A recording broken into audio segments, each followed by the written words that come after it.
दोस्तों, रोज़ाना कहानी में आप सभी का स्वागत है। आज की कहानी प्यार हमसे शादी और से। कहानी शुरू करने से पहले दो लाइन। फूलों ने अमृत का जाम भेजा है, सूरज ने गगन से सलाम भेजा है। मुबारक हो आपको नई सुबह, तहे दिल से हमने ये पैगाम भेजा है। मैं 10वीं क्लास का एग्ज़ाम ख़त्म होने के बाद अपने गांव घर आ गया था। मैं अपने दोस्तों के साथ घूमता और मस्ती किया करता। एक दिन मैं अपने भाई के साथ पार्क पर टहल रहा था। अचानक से मुझे वहाँ एक लड़की दिखी जिसका नाम कविता है, पर उस वक्त मुझे नहीं पता था क्योंकि वो वहाँ अपने रिश्तेदारों के घर आई थी। उसके रिश्तेदारों का घर पार्क के पास ही है। उसको देखते ही पता नहीं क्यों अच्छा सा लगा और दोस्ती करने का मन किया, पर उस वक्त मुझे बहुत डर सा लगा कि कैसे बात करूं। फिर एक दिन मैं अपने भाई के साथ मार्केट में घूम रहा था। तभी मेरे भाई ने कहा, देख वही लड़की मार्केट आई है, यही बहाने बात कर ले। मैंने हिम्मत किया और उसे रोक कर बात करनी चाही तो वह डर सी गई क्योंकि उसके लिए मैं अजनबी था। मैंने उसका नाम पूछा लेकिन वह चुप रही। मैंने फिर से कहा, हेलो, मैं आपसे ही बोल रहा हूँ, आपका नाम क्या है? उसने कहा, आपको मेरा नाम जानकर क्या करना है? मैंने कहा, मुझे आपसे दोस्ती करनी है, क्या आप मेरी दोस्त बनोगी? तो उसने अपना नाम कविता बताया। फिर मैं समझ गया कि वह दोस्ती करने के लिए मान गई। जब भी वह कहीं दिखती थी हम दोनों एक दूसरे को देखकर मुस्कुरा देते। एक दिन मैंने उसका नंबर भी ले लिया और रात के वक्त कॉल किया। उसने कॉल उठाया और पूछा, कौन? तब मैंने बताया कि मैं मोहित, नंबर मांगा था ना, वही बोल रहा हूँ। फिर नॉर्मली बातें होने लगी। कैसे हो, क्या कर रही हो, आज क्या क्या किया, कहाँ घूमने गए थे, इत्यादि। इसी तरह की बातें हर रोज़ होती रही, पर मुझे पता नहीं उससे कब प्यार हो गया। अब बस पता करना था कि वह मुझसे प्यार करती है या नहीं। एक दिन मैंने फिर कॉल किया और कहा, कविता, मुझे तुमसे कुछ कहना है। उसने कहा, हाँ बोलो, पर मुझे डर सा लग रहा था कहीं वह बुरा तो नहीं मान जाएगी और बात भी करना छोड़ देगी। यह सोचकर मैंने कहा, कुछ नहीं, बाद में बताऊंगा। उसने बोला, क्या कहना है, बताओ तो सही। मैंने कहा, कुछ नहीं, तुम बुरा मान जाओगी, सो अभी छोड़ो, रहने दो। उसने कहा, ओके ठीक है। काफ़ी रात हो गई थी तो मैंने उसे okay good night sweet dream कहा। उसने भी कहा, सेम टू यू। मैंने फिर कहा, तुम स्वीट हो, बस मेरी ड्रीम में आ जाना, मेरी ड्रीम स्वीट हो जाएगी। उसने हंसते हुए बाय कहा। दिन बीतने लगे और हम दोनों एक दूसरे को और अधिक जानने लगे। एक दिन पता चला कि वह अब अपने घर वापस जाने वाली है। मुझे बहुत बुरा लग रहा था क्योंकि अब उसे नहीं देख पाऊंगा, पर कर भी क्या सकता था। उसकी भी पढ़ाई ज़रूरी थी, इसलिए वह चली गई, पर हमारी बातें होती रही।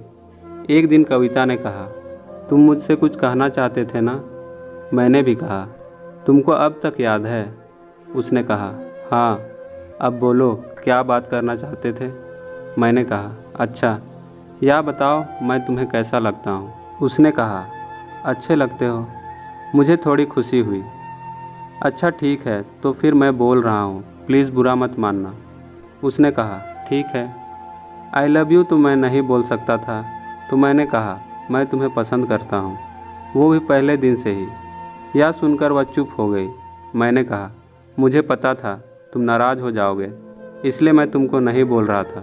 उसने कहा, ऐसा बात नहीं है, लाइक करना कोई गलत बात नहीं है। फिर मैंने भी कहा, पर मैं तुम्हें अपना गर्लफ्रेंड बनाना चाहता हूँ, क्या तुम बनोगी?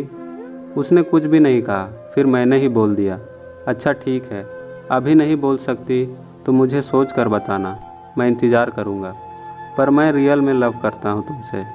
कुछ दिन बीते पर कोई जवाब नहीं मिला। एक दिन मैं सोच रहा था कि अगर वह प्यार नहीं करती तो उससे परेशान नहीं करूँगा और कॉल भी नहीं करूँगा। ये बातें सोच ही रहा था कि अचानक उसका कॉल आया और मैंने उठा लिया। कैसे हो, कैसे नहीं पूछने के बाद मैंने कहा, क्या सोचा तुमने? उसने जवाब दिया, क्या बताऊं, मैं कुछ सोच ही नहीं पा रही। मैंने कहा, कोई बात नहीं, तुम्हारा बर्थडे आने वाला है ना, उसी दिन बता देना। फिर से पहले की तरह नॉर्मल बातें होने लगी। मैं भी अब गांव से वापस अपने पढ़ाई वाले स्थान पर पहुंच चुका था। उसका बर्थडे वाला दिन आया। मैंने आधी रात को उसे बर्थडे विश किया। उसने कहा, थैंक्स। फिर बोली, अभी तक नहीं सोए? मैंने कहा, मैं इस दिन का बेसब्री से इंतज़ार कर रहा हूँ, तो कैसे सो जाऊँ। पूछने पर पता चला कि वह भी मुझसे प्यार करती है। मैं खुश हो गया। अब हमारी रोज़ बातें होने लगी। उसका कहना था कि पहले वह कुछ नहीं समझ पा रही थी, लेकिन जब से मैं वापस अपने गांव से पढ़ाई करने शहर आया, तब उसे मेरी कमी सी लग रही थी।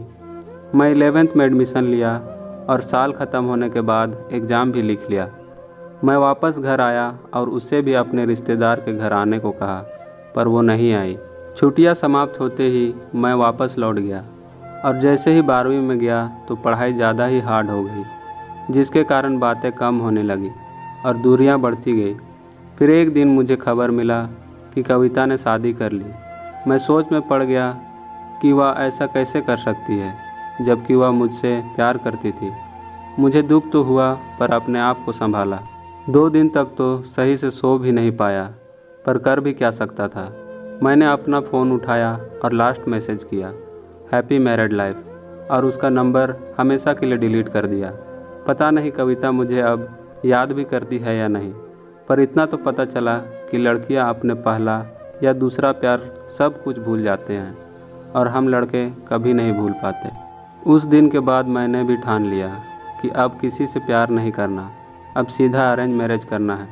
तो दोस्तों, संभल के प्यार करना, कहीं इस तरह धोखा ना खाना पड़े। दोस्तों, ये कहानी आप सभी को कैसी लगी, कमेंट ज़रूर कीजिए। अच्छी लगी तो लाइक कीजिए, दोस्तों में शेयर कीजिए और चैनल पर नए हैं तो सब्सक्राइब कीजिए। साथ में नोटिफिकेशन बेल भी ऑल पर दबा लें।